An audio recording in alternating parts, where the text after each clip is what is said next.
Have you ever been hurt so deeply that no words could explain the pain? The truth is, people rarely regret hurting you when you're begging for answers, chasing closure, or fighting to be understood.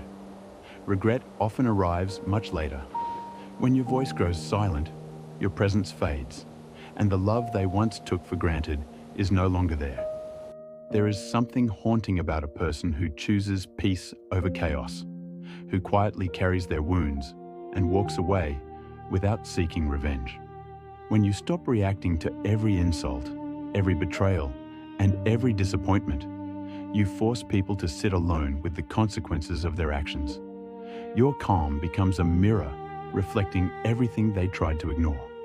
When you detach instead of chasing, when you stop explaining yourself and start protecting your heart, they begin to feel the emptiness they created.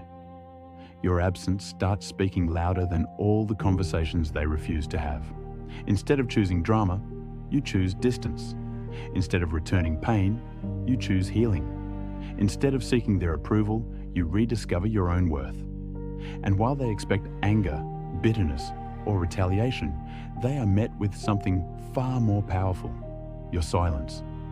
A silence that says, "I finally learned my value."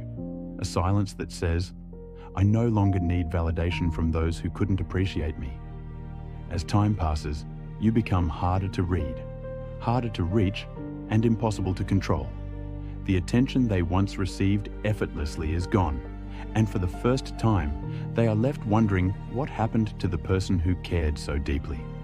That is when regret quietly enters. Not because you punished them, but because they realized too late that they lost someone genuine. Someone who loved sincerely, forgave repeatedly, and stayed longer than most would have. The painful truth is that some people only recognize your value after your energy is no longer available to them.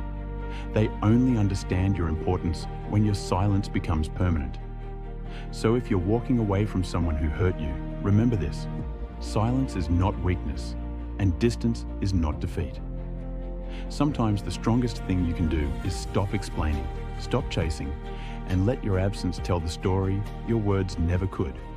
Because in the end, the loudest message is often delivered without saying a single word.